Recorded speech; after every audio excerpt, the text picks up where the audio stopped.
ساڈے نبی دی زبان ساڈے واسطے قرآن، ساڈے نبی دی زبان ساڈے واسطے قرآن. ختم ہو گئی بات. جو مرضی کو کہتا پھر عقیدہ مضبوط زبردست، ایک منٹ کے لیے بھی ہلنے کی ضرورت نہیں. سب نے اپنے اپنے دلائل دیے ختم نبوت پہ. ضرورت ہی نہیں تھی جب حضور کہہ گئے. جو بن سکتے تھے ان کو نبی پاک کہہ گئے، جو بن سکتے تھے جن میں صلاحیتیں تھی. حضور نے فرمایا علی تو میرے لیے اسی طرح ہے جس طرح موسیٰ کے لیے ہارون تھے. لیکن موسیٰ کے بھائی ہارون بھی نبی تھے، پر میرے بعد کو نبی ہو سکتا تو ہو اسی طرح جس طرح موسیٰ کے لیے ہارون، جن کے اندر خوبیاں پائی جاتی تھی. فرمایا ابو بکر میری ساری امت سے افضل ہے پر نبی نہیں ہے. میرے رسول پاک نے فرمایا عمر فاروق میں وہ ساری خوبیاں پائی جاتی ہیں جو ایک نبی میں. لو کان نبی بعد لکان عمر ابن خطاب، اگر کوئی میرے بعد نبی ہوتا تو خطاب کا بیٹا عمر ہوتا. جو ہو سکتے تھے جب وہ نہیں ہوئے تو کانا شانا اٹھ کے آ گیا ہے ادھر قادیان کا رہنے والا، اور تو کہتا نہیں مجھے مان لو. چلو پورا نہ مانو، ذلی مان لو، بروزی مان لو، حیا ہونی چاہیے. بڑے بڑے سیانے بندے ان کو آج تک پتہ ہی نہیں کہ یہ ذلیل کتنے ہیں، ان کے اندر خباثت کتنی پائی جاتی ہے. میرے رسول پاک امت کے لوگوں نے اپنے اپنے دلائل دیے، نبی پاک کی امت نے اپنے اپنے. حضرت میاں محمد بخش صاحب رحمت اللہ علیہ ختم نبوت پہ بات کرنے لگے تو انہوں نے انوکھی بات ہی کر دی. انوکھی بات. ایک شخص ان سے کہنے لگا چل کے دیکھو تو صحیح، ملے تو صحیح. آپ فرمانے لگے دفع کرو، جنہ اندر عشق ہے رچیا اونا نہیں بھج جانا، پاویں سونے ملن ہزارہ آسانی یار بٹونا. ہم نے دائیں بائیں دیکھنا ضرورت ہی نہیں. ہمارے رسول نے کوئی کمی چھوڑی نہیں. باقی آ رہے ہیں یہاں خیرات لینے. حضرت موسیٰ کہہ رہے ہیں اللہ اپنے آخری نبی کی امت میں شامل کر لے. تو ہمیں کیا ضرورت ہے پتہ بھی کرنے کی. اور سن لیں، یہ یاد رکھیں بات. امام اعظم ابو حنیفہ رحمۃ اللہ علیہ فرماتے ہیں اگر کسی بندے نے دعویٰ کیا کہ میں نبی ہوں، دعویٰ کیا کہ میں نبی ہوں، اور سامنے والے نے اسے یہی کہہ دیا نا کہ اگر تو نبی ہے تو معجزہ دکھا، تو یہ کہنے والا بھی کافر ہو گیا. اس لیے کس نے تو دلیل مانگ لیا، یہ تو تھوڑا سا متفق ہوا ہے. تماشا دیکھنے کے لیے بھی اگر کہا نا کہ اگر تو نبی ہے تو دلیل لا، کوئی معجزہ، تو یہ لفظ کہنے والا بھی بولیے دائرہ اسلام سے کیوں مانگی تو نے دلیل؟ کیا ضرورت پڑی تھی؟ کیوں تو نے ایسا کہا؟ اتنا متفق کا عقیدہ ہے کہ تو مانگ، تو یہ بھی نہیں کہہ سکتا کہ چل کچھ کر کے دکھا، یہ بھی تیرے لیے جائز ہے. صوفیاء کہتے ہیں تو نے سوچ کیسے لیا؟ طریقت کے اندر تو غیر کی مداخلت قابل قبول. اللہ نے توحید کا ہر جگہ خیال رکھا، رسالت کی وحدانیت کا ہر جگہ خیال رکھا. اللہ ایک، قرآن ایک، اسلام، نبی ایک، باپ استاد. کوئی کسی قسم کی مداخلت کی ضرورت کیسے لوگ مداخلت کر لیتے فٹافٹ. حضرت پیر سید مہر علی شاہ صاحب گولڑوی رحمت اللہ، حضرت خواجہ شمس العارفین سیالوی رحمت اللہ علیہ کے پاس پڑھا کرتے تھے، تدریس ہوتی تھی. خواجہ کو بٹھا کے درس تصوف، درس قرآن، درس حدیث دیتے تھے. یوں بیٹھے ہیں، گفتگو ہو رہی ہے، پڑھایا جا رہا ہے. ایک بڑے نورانی چہرے والے خوبصورت بزرگ اندر آئے، بڑی تازگی، بڑا پیار، بڑی مٹھاس ان کے آنے میں. جب وہ آئے تو حضرت شمس العارفین اٹھ کے ملے، ماتھا چوما، پیار ہوا. 2-3 منٹ گفتگو ہوئی تو گفتگو میں بڑی نورانیت، بڑی خوبصورتی، بڑی رانائی، بڑی ٹھنڈک ملی دونوں بزرگوں کی ملاقات سے. چند لمحوں کے بعد، تھوڑی دیر گفتگو کے بعد وہ بزرگ اٹھے باہر نکل گئے. حضرت شمس العارفین مریدوں پہ نظر ڈالی، فرمانے لگے تمہیں پتہ ہے یہ کون تھا؟ شاگردوں جانتے ہو کون تھا؟ کہا حضور نہیں. فرمایا خضر علیہ السلام تھے، مجھ سے ملنے آتے ہیں اکثر، اور ابھی گلی میں ہوں گے، کسی نے ملنا ہے تو مل لو. دوڑ کے گئے سارے لوگ ملاقات کرنے، بھاگے گئے. پیر میر علی شاہ صاحب بیٹھے ہیں. آپ نے فرمایا میر علی تم نے نہیں ملنا؟ کہنے لگے حضور نہیں. فرمایا کیوں؟ کہنے لگے حضور میں اسے نہ ملوں جسے خضر بھی ملنے آتا ہے، اسے نہ ملوں جسے وہ ملنے آتا ہے. میں نے کیا کرنا ہے ان سے مل کے؟ آپ سے ملوں گا جن سے حضرت خضر بھی ملنے آتی ہے. جنہ تا نام وچ عشق ہے رچیا اونا نہیں بھج جانا، پاویں سونے ملن ہزاراں ایسا نہیں یار بٹونا. ضرورت ہی نہیں. ایسے حسین محبوب کے بعد کسی اور جگہ نظر جمانے کی طبیعت ضرورت نہیں، توجہ نہیں، خیال نہیں. اس نے یہ پوچھ بھی لیا کہ تو بتا، کوئی معجزہ دکھا، وہ بھی دائرہ اسلام سے نکل. یہ امت مسلمہ کا متفقہ عقیدہ ہے. اس پر درجنوں آیتیں ہیں قرآن مجید کی، 150 کے قریب نبی پاک کی حدیثیں. کتنی جی؟ کوئی عالم فاضل زیادہ پڑھا لکھا ہوگا، مقررہ حدیث کو دیکھے گا یا اور ریسرچ کرے گا تو شاید زیادہ وہ نکال لائے. لیکن 150 کے لگ بھگ محبوب کی حدیثیں ہیں جن میں حضور نے فرمایا میں آخری نبی ہوں، میں آخری نبی ہوں، میں آخری نبی ہوں. 150 کے قریب جگہ حضور نے فرمایا اللہ نے میرا نور نبوت پہلے سب سے پیدا فرمایا ہے، پر میں آخری رسول بن کے آیا ہوں، میں آخری نبی ہوں۔ میرے نبی پاک علیہ السلام نے فرمایا، جس طرح کو یہ بخاری مسلم کے لفظ ہیں، فرمایا کوئی آدمی مکان بناتا ہے بڑا پیارا، بڑا حسین، بڑا خوبصورت، ہر قسم کے نقش و نگار کرتا ہے، پر ایک اینٹ کی جگہ خالی چھوڑ دیتا ہے، ایک اینٹ کی جگہ۔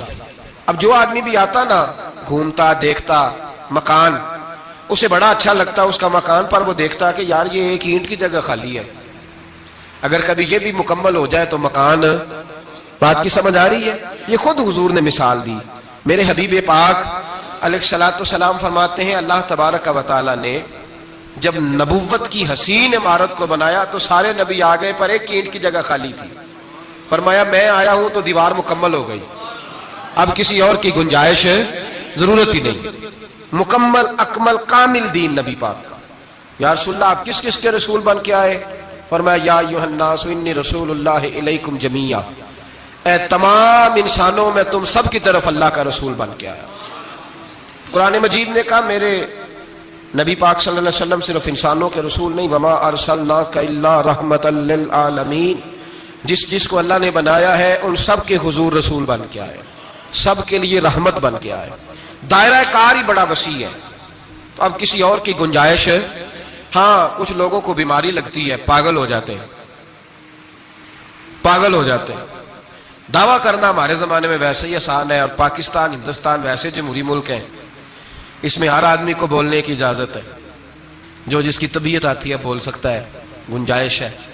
اور ویسے بھی کوئی کیسے پتہ کرے گا کہ کوئی کیا سوچ رہا ہے، کیا بول رہا ہے؟ نبی پاک صلی اللہ علیہ وسلم نے فرمایا تھا کہ میری امت میں 30 کے قریب ایسے دجال جھوٹے ہوں گے، 30 جو دعویٰ کریں گے کہ ہم اللہ کے رسول ہیں، 30۔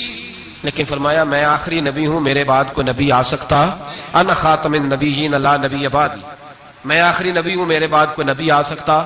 30 کے قریب خود نبی پاک علیہ السلام کے زمانے میں 2 بندوں نے دعویٰ کر دیا تھا ہم نبی ہیں۔ اللہ تبارک و تعالیٰ نے ارشاد فرمایا ما کان محمد ابا احد من رجالکم، فرمایا محمد صلی اللہ علیہ وسلم مردوں میں سے کسی کے باپ نہیں، ولکن رسول اللہ، لیکن اللہ کے رسول ہیں۔ روحانی طور پر حضور کا درجہ باپ سے بھی زیادہ ہے، لیکن اللہ تبارک و تعالیٰ نے اپنے حبیب پاک علیہ الصلاۃ والسلام کے کسی بھی صاحبزادے کو اتنا بڑا نہ فرمایا کہ وہ مرد کہلا سکے، بچپن میں ہی تینوں صاحبزادے وصال فرما گئے۔ مردوں میں سے حضور کسی کے بھی باپ نہیں ہیں۔ حضرت زید بن حارثہ رضی اللہ تعالیٰ عنہ کو نبی پاک صلی اللہ علیہ وسلم نے پالا۔ وہ حضور کے اس طرح کے غلام تھے کہ لوگ انہیں حضور کا بیٹا ہی سمجھنے لگے۔ بہت سارے لوگ کہنے لگے زید بن محمد صلی اللہ تعالیٰ علیہ وسلم۔ اللہ کریم نے منع فرمایا، فرمایا میرے رسول مردوں میں سے کسی کے بھی باپ نہیں ہیں۔ حضور اور اس کی وجہ نبی پاک صلی اللہ تعالیٰ علیہ وآلہ وسلم مردوں میں سے کسی کے باپ نہیں، اللہ کے رسول ہے، وخاتم النبیین، اور سب نبیوں میں سے آخری نبی ہیں۔ اللہ کے رسول ہیں اور سب نبیوں میں سے حضور کون سے نبی ہیں جی؟ آخری۔ حضور کے بعد کوئی اور نبی آ سکتا؟ اللہ نے قانون بنا دیا ہے، قانون بنا دیا ہے، آخری نبی ہے رسول پاک علیہ السلام۔ حضور کے صاحبزادے بچپن میں کیوں وصال کر گئے؟ اس آزمائش سے نبی پاک علیہ السلام اس لیے گزرے کہ اللہ نے حضور کی ختم نبوت کے قانون کی حفاظت فرمانی تھی۔ اگر نبی پاک کے کوئی بیٹے بڑے ہوتے تو نبی کے بیٹے نبی ہوتے، اور چونکہ دروازہ نبوت ذات رسالت پر بند کر دیا گیا، اس لیے اللہ تبارک و تعالیٰ نے محبوب کے کسی بیٹے کو بھی پروان نہیں چڑھایا، وصال ہو گیا، اس لیے کہ حضور اللہ کے آخری نبی پاک صلی اللہ علیہ وسلم کے زمانے میں حضور نے خود فرمایا تھا 30 کے قریب لوگ ہوں گے جو دعویٰ کریں گے ہم نبی ہیں۔ فرمایا دجال ہوں گے، کذاب ہوں گے جو دعویٰ کریں گے۔ ایک بندے نے تو حضور کی ظاہری حیات میں دعویٰ کر دیا، مسلمہ اس کا نام تھا، 150 سال کے قریب عمر پائی اس نے، اور بہت سارے اس کے ماننے والے اسی لیے ماننے لگ گئے کہ عمر بڑی لمبی ہے۔ معاذ اللہ تعالیٰ، لوگوں کا اپنا اپنا مزاج ہے نا، ماننے کا اپنا اپنا مزاج ہے۔ ایک اس سے کانا آدمی دعا کرانے آیا, ایک آنکھ سے کانا تھا, اس نے دعا کرائی تو دونوں آنکھوں سے اندھا ہو گیا, دونوں آنکھوں سے. اللہ نے اسے سزا دی تو ایک ماننے والا کہنے لگا فٹافٹ مان جاؤ, ورنہ جو اس کی نہ مانے پورا اندھا ہو جاتا ہے. ماننے والوں کا اپنا انداز ہے نا. ایک لنگڑا آیا, ایک ٹانگ سے لنگڑا کے چلتا تھا, مسلمہ سے دعا کرانے آیا تو دوسری بھی ضائع ہو گئی. یہ اس کا حال تھا. پر ماننے والوں کا کیا کیا جائے, ماننے والے جس کو مرضی ماننے لگتے ہیں, نفسیاتی طور پر لوگ کمزور ہو جاتے ہیں. مسلمہ نے نبی پاک صلی اللہ علیہ وسلم کو خط لکھا, کہنے لگا حضور کے زمانہ مبارکہ میں, اور کچھ حدیثیں ایسی بھی ملتی ہیں جس سے یہ ثابت ہوتا ہے کہ اس کی حضور سے ملاقات بھی ہوئی, سامنے کچھ بول نہ سکا, جا کے خط لکھا. کہنے لگا کہ آپ میرے ساتھ معاہدہ کر لیں, جب تک آپ حیات ظاہری میں آپ نبی, اور جب آپ کا وصال ہو جائے تو میں نبی, یا یہ معاہدہ کر لیں کہ آدھے عرب کے آپ نبی اور آدھے کا میں نبی. معاذ اللہ. اس نے یہ خط لکھا. نبی پاک نے جواب لکھا, فرمایا میں تو اللہ کا رسول ہوں, تو کذاب ہے, تو کذاب ہے, جھوٹا ہے. لوگ ایک اور بھی, میں ایک دن آرٹیکل پڑھ رہا تھا, کہنے لگے جی مرزے کے بڑے ماننے والے ہیں, اس کو کذاب نہیں کہنا چاہیے, ان کو دکھ ہوتا ہے. جو جھوٹ بولے اسے جھوٹا نہیں کہنا چاہیے. تو تھی بول دے کیوں نہیں, تو اڈا کی پروگرام ہے, کہنا چاہیے کہ نہیں کہنا چاہیے, یہ ثواب ہوگا. اس لیے کہ جو نبوت کا دوچا دعویٰ کرے اس کو نبی پاک نے جھوٹا کہا ہے. حضور نے فرمایا تو کذاب ہے. کیا کہا ہے, تو آنے ثواب ہوئے گا, کھو گئے تھے. کیا کہا ہے, کذاب. تو اس کو کذاب کہنا نبی پاک کی کیا کیے نا, پھر انجیو دے منن والے تکلیف ہوندی تے میں کہ پئی ہوے, وہ کذاب ہے, لہذا ہمیشہ کذاب ہی رہے گا. جب حضور نے کہا ہے جو دعویٰ کرے نبوت کا وہ کیا ہے, تو لہذا کذاب ہی رہے گا. حضور نے لکھا کذاب. جب نبی پاک نے کذاب لکھا نا خط میں, کون لے کے جائے گا, اب اس کے دربار میں جانا ہے, حالات بڑے خطرناک ہیں, اس کے گرد بندے بھی ہیں, اور اس کے گھر جانا ہے, مشکل مرحلہ ہے. ایک صحابی تھے چھابڑی فروش, سر کے اوپر رکھ کے نا ٹوکرا, تو مدینے کی گلیوں میں کھجوریں بیچتے, 11-12 بچوں کے باپ تھے. کون جائے گا, اور جسمانی طور پہ بھی کمزور تھے, فٹافٹ اٹھے, کھجور کھا رہے تھے, ہاتھ کھڑا کر کے کہا حضور کسی اور کی ڈیوٹی نہ لگانا, میں جاؤں گا. جب یہ لفظ کہے تو ان کے منہ سے کھجور کے ٹکڑے گرے صحابہ کے چہروں پر. ایک صحابی کہنے لگے پہلے کھجور تو کھا لے, بڑی تجھے جلدی ہے بولنے کی, کھا تو لے. کہنے لگے اگر میرے کھاتے کھاتے ڈیوٹی کسی اور کی لگ گئی تو, کسی اور کی لگ گئی تو کیا کروں گا, جلدی ہے مجھے. حضور سید عالم صلی اللہ علیہ وسلم نے نا اپنا نیزہ دیا, گھوڑا دیا, فرمایا ذرا ڈٹ کے جانا, اس کے گھر جانا ہے. کہا محبوبہ فکر ہی نہ کرے, فکر نہ کرے. صحابہ کہتے ہیں اس طرح وہ نکلا جیسے کوئی جرنیل نکلتا ہے, اس کا انداز ہی بدل گیا, اس کے طور طریقے ہی بدل گئے, وہ یوں نکلے جیسے کوئی بڑا دلیر آدمی جاتا. حضور نے بھیجا ہے نا, نبی پاک نے بھیجا ہے نا, انداز ہی بدل گئے, طریقے ہی بدل گئے. مسلمہ کے دربار میں گئے, وہاں ایک شخص جو بعد میں مسلمان ہوا, وہ بتلاتا ہے کہ جب حضرت حبیب بن زید پہنچے نا تو نیزہ ہاتھ میں تھا, زور سے گاڑا جا کے اس کے دربار میں, زور سے گاڑ دیا زمین پہ. مسلمان نظر کون ہو, آپ فرمانے لگے تجھے چہرہ دیکھ کے نہیں پتا چلا میں رسول اللہ کا نوکر ہوں, ہمارے تو چہرے بتاتے ہیں ہم رسول والے ہیں, ہمارے تو چہرے بتاتے ہیں نبی پاک والے, تجھے پتا نہیں چلا کون ہوں, کیسے آئے ہو. فرمایا یہ تیرے خط کا جواب لایا ہوں. بادشاہوں کا طریقہ یہ تھا کہ خط خود نہیں پڑھتے تھے, ساتھ ایک بندہ کھڑا ہوتا تھا وہ خط پڑھتا تھا. مسلمان نے اس کو خط دیا, پڑھو. جب اس نے خط پڑھا تو لکھا تھا تو کذاب ہے. اب سب نے سن لیا, اکیلے میں ہوتا تو چلو بات اور تھی, سن لیا سب نے, آنکھ بگولا ہو گیا, آنکھیں سرخ ہو گئی, جلال برسانے لگا. اب اور تو کچھ نہ ہوا, سامنے حضرت حبیب کھڑے تھے, اٹھا تلوار لے کے کہنے لگا تیرے نبی نے مجھے کذاب کہا ہے, تیرا کیا خیال ہے. مانے لگے خیال والی بات ہی کوئی نہیں, جسے نبی پاک کذاب کہے وہ ہوتا ہی کذاب ہے, جسے حضور جھوٹا کہے وہ ہوتا ہی. فرمایا تو 7 سمندروں کا پانی بھی بہا دے تو تیرا جھوٹ دھل سکتا, تو ہے ہی جھوٹا. جسے حضور نے جھوٹا کہہ دیا وہ جھوٹا ہے, جھوٹا ہے. کہنے لگا پیچھے پلٹ کے دیکھ, سارے میرے پہرے دار ہیں, میرے سپاہی ہیں, تلواریں, نیزے, خنجر, تیر, سارے میرے ماننے والے. کیا لفظ ہے, کیا حسن ہے, کیا توانائی ہے. حضرت حبیب بن زید فرمانے لگے میرے 12 بچے ہیں, ان میں سے کچھ ایسے ہیں جو دودھ پیتے ہیں, کچھ ایسے ہیں جو ابھی چل نہیں پائے. میں جب رسول اللہ کا پیغام لے کے نکلا تھا تو میں نے پلٹ کے بچے نہیں دیکھے, تو تیرے پہرے دار کیسے دیکھ لوں. جو چیز مجبور کرتی ہے باندھ لیتی ہے, وہ نہیں جب میں نے دیکھی تو میں تیرے پہرے دار دیکھوں. جو جی میں آتا ہے کر, غلامان محمد جان دینے سے نہیں ڈرتے, یہ سر کٹ جائے یا رہ جائے کچھ پرواہ نہیں کرتے. فرمایا ان کو نہیں دیکھا جن کو دیکھنا چاہیے تھا, تجھے دیکھوں. میں اکثر کہتا ہوں کٹ لگ جائے نا ہاتھ پہ تو نمازیں رہ جاتی ہیں, جماعتیں چھوٹ جاتی ہیں, طبیعتیں بگڑ جاتی ہیں, مشکل ہوتا ہے, تکلیف آئے تو سنبھلنا. یہاں ہلکا سا بچھو آ کے کاٹے تو شور ہو جائے گا, جمعے میں لوگ اٹھیں گے, اللہ مجمع بکھرے گا, وہ بچھو آ گیا, حالات بگڑ جائے. چھپکلی پیروں پہ گرے تو لوگ اٹھ دوڑتے ہیں. حضرت حبیب بن زید انصاری کھڑے تھے, انگلی نہیں, ہاتھ نہیں, کٹ نہیں لگا. مسلمہ اٹھا, اس نے زور سے تلوار ماری, بازو کٹ کے گر گیا, فوارہ نکلا خون کا. او بھائی بچھو کاٹے تو سنبھلنا مشکل, ذرا تصور کرو ہاتھ کٹ گیا. حضرت حبیب بن زید کھڑے, کہنے لگا اب تیرا کیا خیال ہے؟ آپ فرمانے لگے تو بڑا بیوقوف ہے, ہمیں آزماتا ہے, ہمیں تو بدر سے لے کر احد تک ساری دنیا آزما چکی ہے, ہمیں آزماتا ہے, ابھی بھی خیال پوچھتا ہے. فرمایا میرا خیال وہی ہے جو میرے رسول نے فرما دیا ہے, خیال وہی ہے جو نبی پاک نے کہہ دیا ہے. پھر تلوار ماری, دوسرا ہاتھ کٹ گیا. ذرا سوچنا, غور کرنا, ٹانگ ٹوٹی نہیں, ہڈی نہیں ٹوٹی, ماس نہیں اکھڑا, ہاتھ کٹ کے گرا, دو ہاتھ گر گئے, زمین پہ گرے. حضرت حبیب کہنے لگا میں تجھے قتل کر دوں گا, باز آ جا. اب فرمانے لگے تو بڑا نادان ہے. ان لوگوں کو ڈراتا ہے جو سویرے فجر کی نماز پڑھ کے پہلی دعا ہی شہادت کی مانگتے ہیں. ہمیں ڈراتا ہے جو سوتے وقت التجا کرتے اللہ بستر پہ موت نہ دینا, میدان میں دینا. تو ہمیں ڈرا رہا ہے, چل جو ہوتا ہے کر لے. اس نے خنجر رکھا, تلوار رکھی گردن پہ, فرمایا میں کاٹ دوں گا. فرمایا کاٹتا کیوں نہیں, کاٹتا کیوں نہیں؟ اور وہ روایت کرنے والے کہتے ہیں مسلمہ کے ہاتھ کامتے تھے ختم نبوت کے تحفظ کے لیے. جب نبی پاک کے غلام نکلے تو جھوٹا دعوے کرنے والے کانپ اٹھے, کانپ کھڑے ہوئے. کہتے ہیں اس کے ہاتھ کانپتے تھے. حضرت حبیب بن زید کٹے ہوئے بازوؤں کے ساتھ بھی توانا تھے. قلم توڑ گئے میاں محمد بخش صاحب, فرمانے لگے وہ کچا رنگ للاری والا جیڑا چڑھدا لیندا رہندا, اے عشق تیرے دا رنگ محمد چڑھ جائے پھر نہیں لیندا.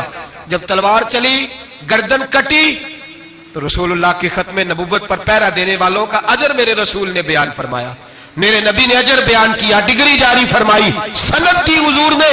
وہاں گردن کٹی اور جہاں مدینے میں حضور کی آنکھوں میں آنسو آئے. یا رسول اللہ کیا ہوا؟ فرمایا میرا حبیب شہید ہو گیا ہے اور رب کریم نے اس کے لیے جنت کے سارے دروازے کھول دیے, سارے دروازے اللہ نے کھول. یہ سند جاری کی نبی پاک. ختم نبوت مسلمان کا عقیدہ. حضرت ابو بکر صدیق نے ختم نبوت کے تحفظ کے لیے پورا ایک دستہ تیار کیا. ابو جال کے بیٹے جناب سیدنا اکرمہ رضی اللہ تعالیٰ عنہ, ان کی سربراہی میں جناب سیدنا ابو بکر صدیق رضی اللہ تعالیٰ عنہ نے لشکر تیار کیا. وہ لشکر گیا, اس لشکر میں حضرت واشی بھی تھے جنہوں نے حضرت امیر حمزہ کو میدان احد میں شہید کیا تھا. فرماتے ہیں میں دعا کرتا تھا, اے اللہ بہترین مسلمان میرے ہاتھوں شہید ہوا ہے, اب میرے ہاتھوں کوئی بدترین کافر قتل کرا تاکہ میرا کفارہ ہو جائے. فرماتے ہیں جب میں گیا, جب میں نکلا میدان میں پہنچا تو مسلمہ میرے سامنے آ گیا, جھوٹی نبوت کا دعویٰ کرنے والا. کہتے ہیں جب سامنے آیا تو میں نے اس کو مارا, تیر وہ گرا, اور جب گرا تو میں نے رکھا پھر اس کی گردن پہ پیر. میں نے کہا میرے رسول تو میدان بدر میں دعا کرے تو 5000 فرشتے آتے ہیں, تو ذرا پلٹ کے دیکھ بے ایمان تیرا حال کیا ہے. فرماتے ہیں میرے قدموں کے نیچے, میں نے کہا تو میرے نبی سے مقابلہ کرنے چلا تھا؟ میں رسول اللہ کا ادنا غلام ہوں, نہ بدری ہوں, نہ اشرا مبشرہ میں سے ہوں, نہ میں خلفائے راشدین میں سے ہوں, پر ہوں رسول کا غلام, اصحابی کن نجوم میں شامل ہوں. فرماتے میں نے گردن کاٹی اور اللہ نے مجھے موقع دیا. حضرت امیر حمزہ اگر میرے ہاتھوں شہید ہوئے تھے تو نبی پاک کا بدترین دشمن بھی میرے ہاتھوں قتل ہوا. بہت سارے لوگوں نے دعویٰ کیا, اور 1 2 4 نہیں, ابھی چند مہینے پہلے ایک بندے کو پھر دورہ پڑا تھا, بعد میں اس کا معلومات کی تو پتہ چلا نفسیاتی مریض ہے بیچارہ, وہ بھی کہتا تھا میرے پاس وہی آتی ہے. بہت سارے لوگوں نے, لیکن ایک بندے نے ذرا منظم ہو کے دعویٰ کیا, اور خود چونکہ وہ انگریز کا وفادار تھا, تابع دار تھا, اور وہ کہتا تھا میرے آنے کے 2 مقصد ہیں. معاذ اللہ اپنے آپ کو نبی کہتا تھا. 2 مقصد ہے. ایک کہتا تھا کہ جو انگریز حکومت کا وفادار نہیں وہ اللہ رسول کا وفادار نہیں, معاذ اللہ. پہلا اس کا آنے کا مقصد وہ بیان. دوسرا اس کا مقصد یہ تھا, وہ کہا کرتا تھا کہ دین سارا باقی ہے, موجود ہے, قرآن حدیث نماز روزہ حج زکوٰۃ, میں معاذ اللہ نبی بن کے آیا ہوں تو صرف ایک کام کرنے آیا ہوں کہ جہاد کوئی نہیں, جہاد نہیں کرنا, کفر کے خلاف لڑنا. آپ کو پتا تو چل گیا ہوگا میں کس کی بات کر رہا ہوں. مرزا غلام احمد قادیانی. اس کے ماننے والوں کو مرزئی بھی کہتے ہیں, احمدی بھی کہتے ہیں, قادیانی بھی کہتے ہیں. ایک ہوتا ہے کافر, ایک ہوتا ہے مرتد. ان دونوں میں فرق ہے. عیسائی, یہودی, سکھ, ہندو یہ کافر ہیں, ان کا اپنا عقیدہ ہے. ٹھیک ہے جو وہ کر رہے ہیں, اسلام کسی پر جبر کا حکم نہیں دیتا, موج کریں, لگے رہے, ہم انہیں دین کی دعوت دیں گے پر ان پر کوئی سختی نہیں کر سکتے. ایک مرتد ہوتا ہے جو لبادہ دین کا اوڑھتا ہے, اپنے آپ کو مسلمان کہتا ہے, قرآن والا کہتا ہے, اسلام والا کہتا ہے, لیکن دین میں رخنہ ڈالتا ہے, نیا عقیدہ کرتا ہے, وہ مرتد ہے, اس پر سختی کرنے کا حکم ہے. مرزائیوں کی مصیبت یہ ہے کہ وہ کہتے ہیں جی ہم قرآن کو بھی مانتے ہیں, ہم اسلام کو بھی مانتے ہیں, ہم نبی پاک صلی اللہ علیہ وسلم کو بھی مانتے ہیں, بس آخری نبی نہیں مانتے, ایک نیا نبی مانتے ہیں. اور پھر رنگ بڑا عجیب دیا, کہتے ہیں ذلی نبی ہے, بروزی. نوکھا فلسفہ سنیں آپ, حیران ہو جائیں گے. ذلی نبی کہتے ہیں میں مستقل نبی نہیں, میں نبی پاک کا سایہ بن کے آیا ہوں. یہ اس نے دعویٰ کیا ہے, کہتے ہیں میں مستقل نبی نہیں, میں حضور کا. اور بیوقوف, جس خدا نے اپنے رسول کا سایہ بنایا ہی نہیں کہ کسی کے قدم نہ آ جائیں. اور تیرے جیسے شخص کو سایہ بنانا تھا جس کی ایک آنکھ بھی کوئی نہیں, کانا ہے بیچارہ. مرزا کانا تھا, ایک آنکھ اس کی سلامت. اللہ کے نبیوں میں کوئی نقص ہوتا. ہمارے ہاں ایک دفعہ گفتگو ہو رہی تھی تو ایک مولانا کہنے لگے مرزا جھوٹا نبی ہے. استادوں نے روک دیا, کہنے لگے یہ لفظ بھی نہیں کہنا, جو نبی ہوتا ہے وہ جھوٹا نہیں ہوتا, اور جو جھوٹا ہوتا ہے وہ نبی. یہ لفظ بھی نہیں کہنے, اس کو جھوٹا نبی نہیں کہنا. کہا حضور پھر کیا کہیں؟ کہنے لگے چلو کانا شانا کہہ لیا کرو, اتنی گنجائش ہے, یہ تو لو 2-4 جملے ہیں, جیسا بیچارہ ہے تھا ویسا چلو کہہ لو, کانا شانا کہہ لیا کرو, اس کی اجازت ہے. لیکن یہ لفظ کہنے کی اجازت منظم سازش کی اس شخص نے, منظم. اور یہ رکی نہیں. ہماری یونیورسٹیوں کے اندر بہت سارے لیکچرار بھرتی کیے جاتے ہیں جو قادیانی ہیں, مرزئی ہیں. اور آپ حیران ہوں گے یہ بات سن کے کہ یورپ کا ویزا سب سے آسانی سے اس بندے کو ملتا ہے جو کہتا ہے جی میں مرزئی ہو گیا ہوں, مجھے پاکستان میں خطرہ ہے, فٹافٹ بلا لیتے ہیں. تمہاری ان کے ساتھ کیا رشتہ داری ہے جو تمہیں فٹافٹ بلاتے ہیں؟ بتاؤ کیا تعلق ہے جو تمہیں سپورٹ کرتے ہیں؟ مرزا غلام احمد قادیانی نے دعویٰ کیا, پہلے وہ کہنے لگا جی میں محدث ہوں, میں حدیثوں کی تشریح کرتا ہوں. پھر کہنے لگا میں مجدد ہوں, دین کی تجدید کروں گا. پھر آہستہ آہستہ کہنے لگا جی میں امام مہدی بن کے آیا ہوں. لوگ اکٹھے ہونے لگے نا, ہمارے لوگ تو دعا کرانے پہ قائل ہو جاتے ہیں, ویسے بھی جو نئی مداری لگائے اس کے بندے جلدی قائل ہو جاتے ہیں. علامہ اقبال نے پنجابی کا, میں خود پنجابی ہوں لیکن اقبال نے پنجابی کا مزاج بیان کیا ہے. پنجابی کا مزاج, اقبال کہتے ہیں پنجابی کا مزاج ہے کہ تحقیق کا پھندا کوئی سیاد لگا دے, یہ شاخ نشیمن سے اترتا ہے بہت جلد. کہتے ہیں کوئی مداری دکھائے صحیح, اس کا کام ہے فٹافٹ پہنچ جانا. یہ مداریوں کا زمانہ ہے, جو اچھی مداری لگا لے, شور شار اچھا کرے, اس کے گرد لوگ جو کہے میں نے پھونک ماری تو بندہ چل پڑا, پھونک ماری تو گر گیا, پھر میں نے ایسے کیا تو ایسے ہو گیا. کوئی مداری دکھائے صحیح, مداری کا دور ہے. اس نے بھی مداری لگا لی, میں دعا کرتا ہوں تو فلانا صحیح ہو گیا, میں یہ کرتا ہوں تو کبھی محدث ہو گیا, کبھی وہ مجدد ہو گیا. پھر کہنے لگا میں امام مہدی ہوں. پھر اس نے تھوڑی ترقی کر لی تو کہنے لگا میں مسیح موعود ہوں, وہ جو حضرت عیسیٰ علیہ السلام نے دوبارہ پیدا ہونا تھا تو لہذا میں آ گیا ہوں, معاذ اللہ. پھر آہستہ آہستہ جب اس نے سمجھا نا کہ اب بندے تھوڑے پکے ہو گئے ہیں جو میرے ساتھ ہیں, پھر کہنے لگا نہیں میں ذلی نبی ہوں, بروزی, میں سایہ بن کے آیا ہوں. مرزا غلام احمد قادیانی پشت پناہی اس کو انگریز کی حاصل تھی. کسی شخص جب حکومتیں سپورٹ کرتی ہیں پھر اس کا آگے بڑھنا بڑا آسان ہو جاتا ہے. اس کی انگریز نے مکمل پشت پناہی کی. اپنے بچوں کو سمجھائیں جو بات عرض کر رہا ہوں.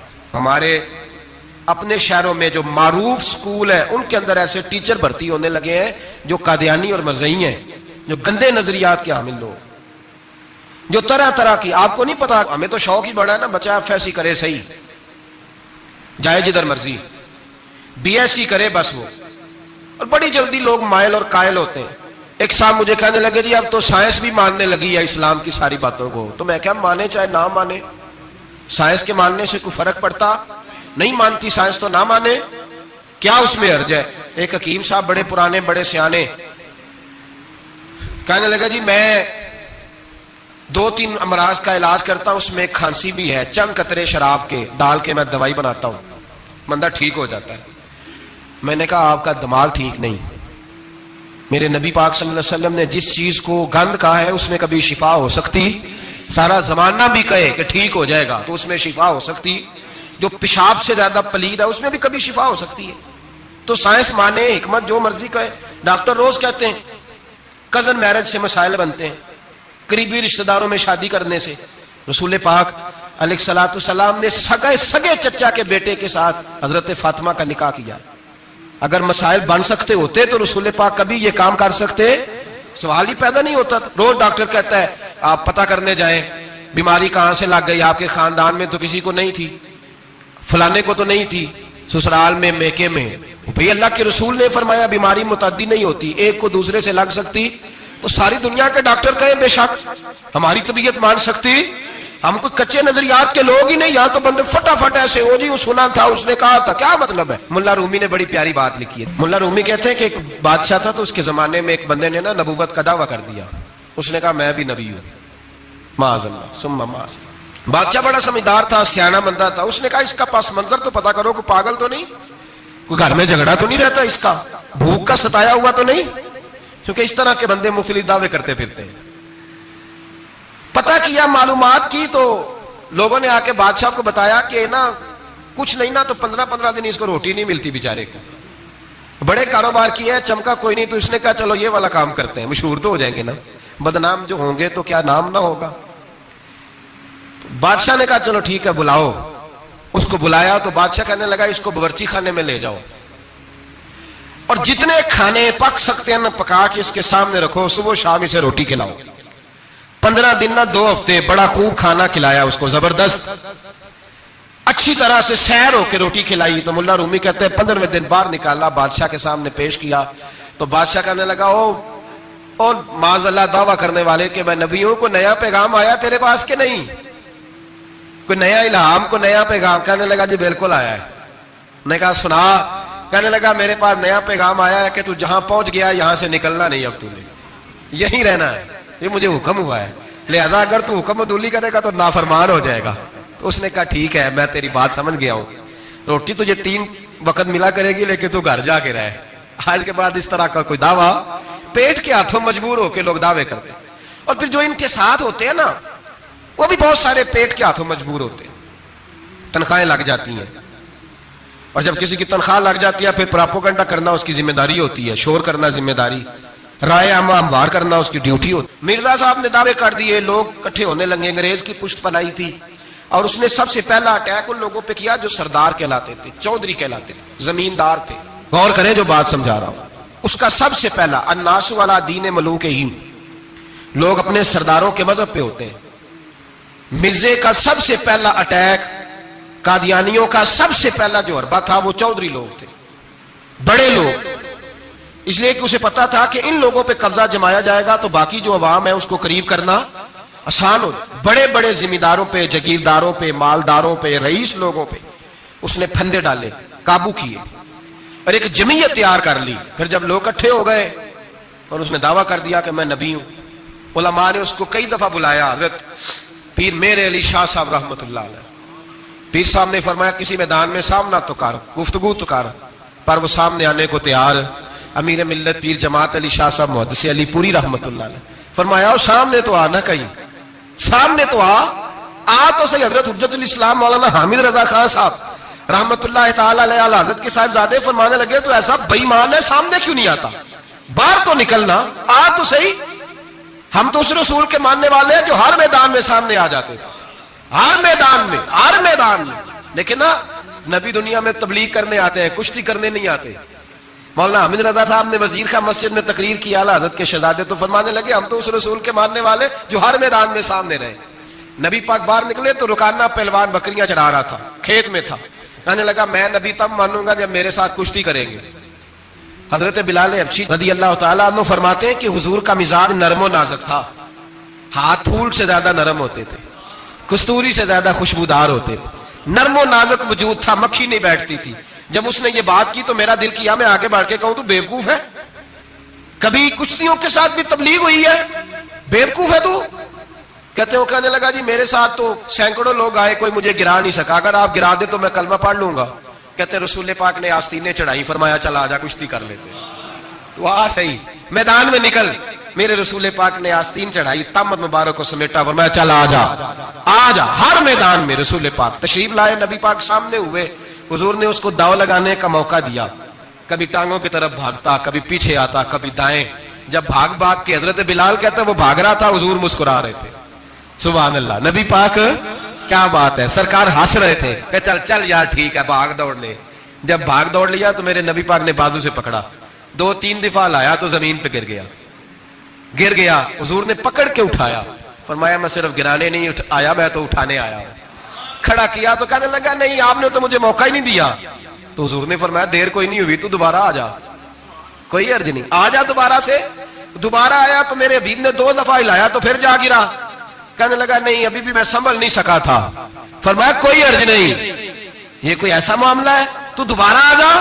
اب کہ جب آیا نا تو حضرت بلال کہتے ہیں وہ دستے مبارک جن کو میں تھامتا تھا تو لگتا تھا پھول تھام لیے ہیں، ان ہاتھوں سے حضور نے اٹھا کے فضا میں بلند کیا اور حضور نے دھڑام سے زمین پہ گرایا تو کلمہ پڑھتا ہوا کھڑا ہوا، کہنے لگا اے محبوبہ جو تیرے ہاتھ میں طاقت ہے وہ تیری نہیں، وہ خدائی طاقت ہے، وہ خدائی طاقت ہے، خدائی۔ میرے رسول پاک علیہ السلام ہر میدان میں، علماء نے کہا تو نکل تو صحیح، پر کبھی باہر نکلا فوت کا ہوا تھا، پتا نا آپ کو فوت کا ہوا تھا جی؟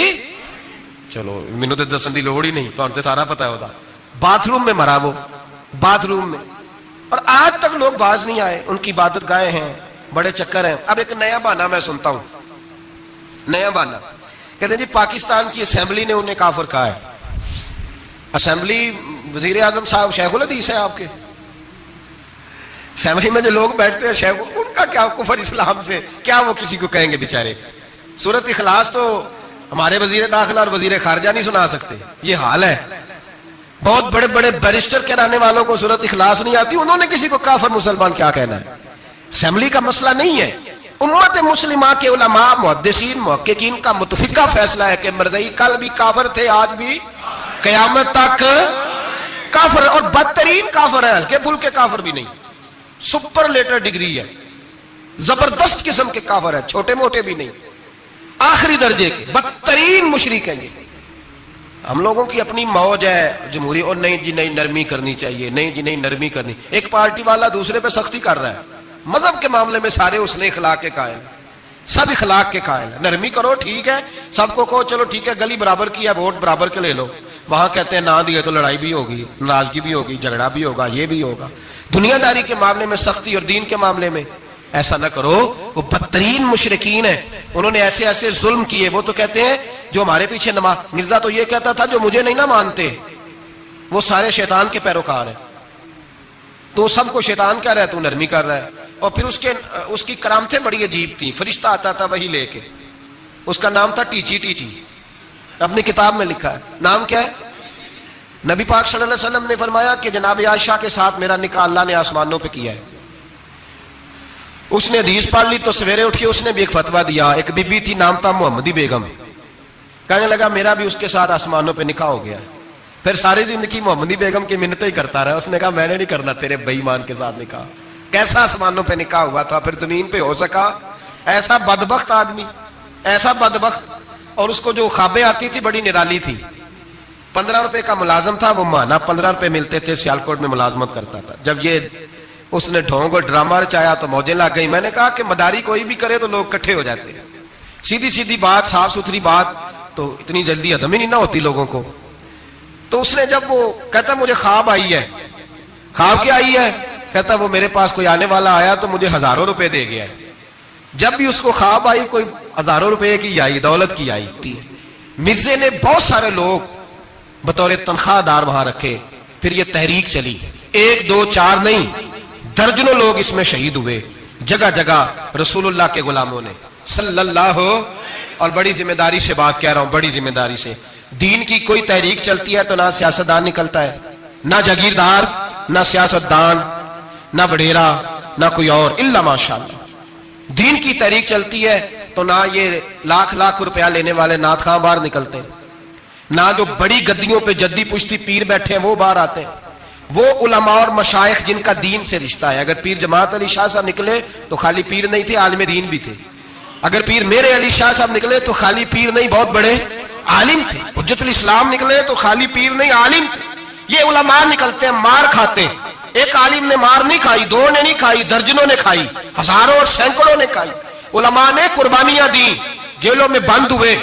علامہ محمود رضوی صاحب رحمۃ اللہ تعالی علیہ کو پکڑ کے لاہور کے قلعے میں بند کیا گیا، اور انگریز نے اس قدر سخت سزا دی کہ علامہ کو باندھ کے ختم نبوت کی تحریک چلانے کے جرم میں الٹا لٹکا کے تو نیچے توڑی ڈال کے اور چیزیں ڈال کے دھواں جلا دیا گیا. ان کے ناک میں دھواں جاتا تھا، ساری زندگی دمے کے مریض رہے، دو تین باتیں بھی کھول کے نہیں کر پاتے. اس قدر زیادہ اذیت دی گئی علماء کو، اس قدر زیادہ. علامہ عبدالحمد بدایونی رحمۃ اللہ تعالی علیہ فرماتے ہیں کاٹنے والے جانور ہماری شلواروں میں ڈال کے نیچے سے باندھ دیا جاتا ہے.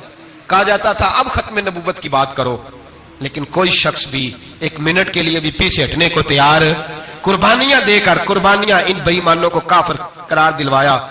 اور پھر بطل حریت امام وقت حضرت علامہ شاہ احمد نورانی رحمت اللہ علیہ اور مولانا عبدالستار خان نیازی کو سزائے موت کا حکم ہوا.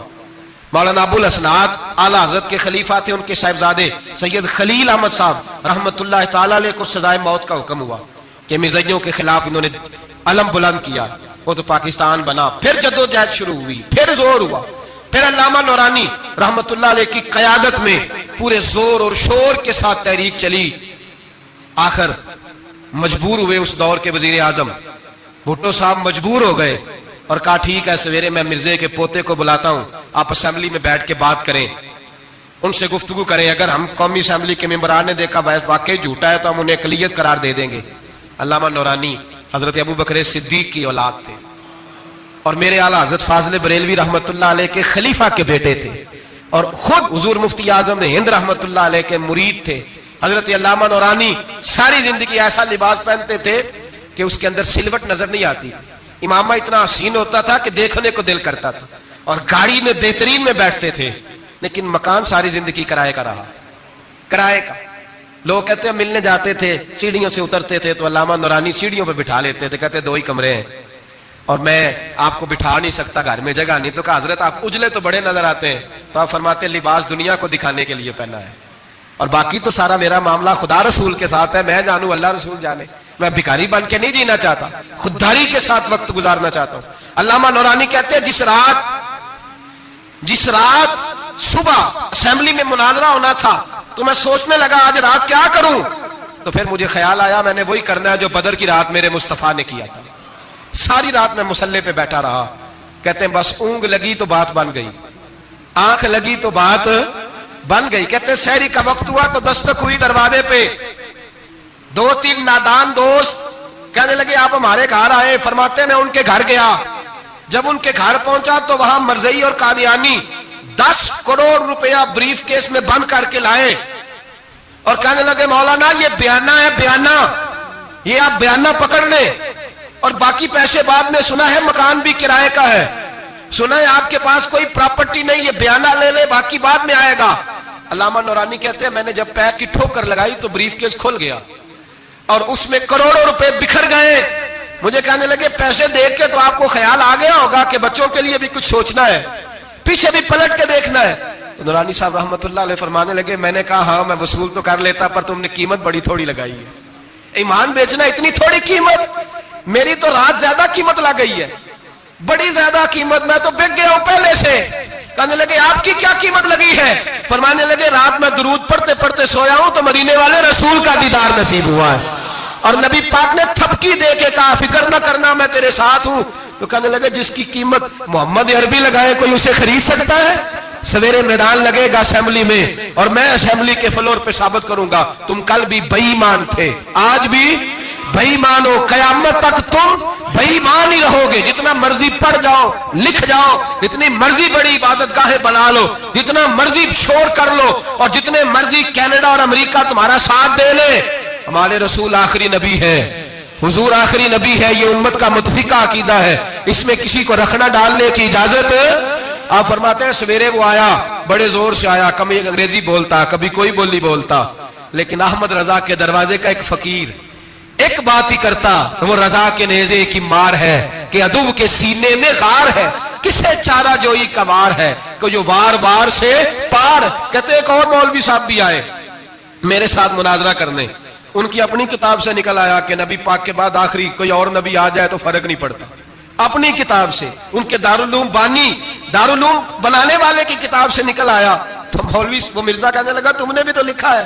ہم نے کہا یہ بھی بے ایمان ہے، اعلیٰ حضرت کہہ چکے ہیں یہ کافر ہے، یہ بھی تمہاری طرح کا ہی ہے ظالم، لہذا اس کی بات کا کوئی اعتبار نہیں ہے۔ کافر قرار دے دیا گیا، کفر تو ہو گیا، اقلیت تو ہو گئی، لیکن وہ آج تک اپنی حرکتوں سے باز۔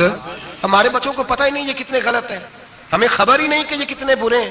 بھائی ایک صاحب سے میری ایک دفعہ بات ہوئی، چودھری صاحب تھے، گفتگو ہوئی تو کہنے لگے جی ختم نبوت نہیں مانتے تو ختم ہو گیا مسئلہ، اللہ ناراض ہو جائے گا، ختم نبوت نہیں مانتے تو اللہ ناراض ہو جائے گا۔ میں نے کہا جناب کے کتنے بچے ہیں؟ انہوں نے کہا 4۔ زمین کتنی؟ 20 کلے۔ کتنے آئے بولیے؟ تو میں نے کہا ایک نیا بندہ آ کے کھڑا ہو جائے کہ میں بھی آپ کا بیٹا ہوں تو آپ راضی ہیں؟ مثال دے رہا ہوں سمجھانے کے لیے، بلا مثال و بلا تشبیہ، آپ راضی ہو جائیں گے؟ بولے نہیں تو چپ کر کے آخنا چل کوئی نہیں، 4 بھی بن رہے تھے 5 بھی بن لینے، ہو جائے گا ایسا؟ عجیب بندے ہو، جو کام جو تمہارا بیٹا نہیں، جب تم اسے بیٹا ماننے کو تیار نہیں تو جو اللہ کا نبی نہیں وہ میدان میں کھڑا ہو گئے میں بھی ہوں، تو یہ کس طرح قابل قبول بات ہے؟ اور ایک بھائی سگے بھائی کو جائیداد دینے کو تیار نہیں تو ایک اور آ کے شامل ہو جائے کہ مجھے بھی شامل کر لو، چلو کوئی نہیں فرق پڑتا، اتنی زمین ہے آپ دیکھیے، اتنی زمین ہے ابا جی کی، مجھے بھی شامل کر لو، تو لوگ تو قتل کر دیں گے کہ جب تو ہے نہیں تو ہمارا بھائی بنتا کیوں ہے؟ او خدا کے بندے، عجیب فلسفہ ہے، حیات ہے، عجیب زندگی ہے، فٹافٹ لوگ مان لیتے ہیں۔ سب لوگوں نے اپنی اپنی باتیں کی۔ ختم نبوت کا تحفظ ہر دور میں ہر جگہ صحابہ کرتے رہے، ہم بچوں کو کچھ نہیں سکھا پا رہے، ہمارے بچے لا بلد ہیں دینی تعلیمات سے، ہم یہ شعور دے کے بھیجتے ہی نہیں کہ بیٹا جو اس طرح کی ذرا بھی بات کرے اس کا ذکر کرنا بتانا، قادیانی، مرزائی، کسی جگہ یہ اپنے آپ کو احمدی کہتے ہیں، کسی جگہ کوئی اور روپ دھارتے ہیں۔ ایک ان کا گروپ اب لاہوری کہلاتا ہے، وہ کہتا ہے جی ہم اسے سارا کچھ مانتے ہیں پر نبی نہیں مانتے۔ ہم نے کہا تم بھی تو بے ایمان ہو نا، کافر کو تو مان رہے ہو نا، چاہے مجدد بھی مانو مفسر بھی مانو، مان تو ایک بے ایمان کو رہے ہو نا، کافر کو کافر ماننا ضروری ہے۔ اللہ نے کہا کل یا ایھا الکافرون، اللہ نے کافر کو کافر کہا ہے، تو کافر کو کافر ماننا یہ ضروریات دین کا حصہ ہے۔ تو لہذا اپنی اولادوں کو، نسلوں کو، آنے والے طبقات کو، بالخصوص کالجز میں، یونیورسٹیز میں اور ان جگہوں پہ جو لوگ تعلیم حاصل کرنے جاتے ہیں، ان بچوں کو خاص کر کے سمجھائیں، ان پر خاص دھیان دیں، توجہ کریں کہ وہ بچے ان چیزوں سے باز آئیں، پرہیز کریں۔ میں نے کہا کہ ایک بہت بڑا طبقہ، اور پھر ایک اور بہت بڑی تکلیف کی بات یہ ہے، ہماری حکومتیں یہ خیال نہیں کرتی کہ کوئی بند باندھا جائے، کوئی ایسا صورت بنائی جائے، کوئی جو ہے وہ ایسی ترتیب لگائی جائے کہ جو لیکچرار آئے یا سرکاری عہدے پہ کوئی شخص آئے اس کی جان پھٹک کی جائے، وہ کون ہے، اس کا عقیدہ کیا ہے، وہ کس نظریے کا ہے۔ ہمارے ہاں کوئی ایسا اندازہ نہیں، اس لیے یہ مرتد، یہ کفار، یہ برے لوگ پھیلتے چلے جا رہے ہیں۔ اپنی صفوں کے اندر ان لوگوں کو تلاش کریں۔ اور پھر ایک اور بات یاد رکھیں، کفر سے جب بیزاری ہوتی ہے نا، ان لوگوں کو احساس ہوتا ہے کہ ہم غلط ہیں، ہمارے ساتھ اظہار بیزاری ہے۔ ان لوگوں سے جو اظہار بیزاری کیا جاتا ہے اس کا مطلب یہ ہے کہ ان کو احساس ہو کہ ہم غلط ہیں، اور بہت سارے لوگ بس ایسے ہی ان کے پیچھے لگ گئے بلا وجہ، دیکھا دیکھی، دوستوں کی وجہ سے، ان کو پتہ ہی نہیں کہ یہ کتنے برے ہیں۔ اللہ کی بارگاہ میں یہ دعا کرتے ہیں کہ اللہ تعالیٰ ہماری آنے والی نسلوں کو ان برے اثرات سے محفوظ رکھے۔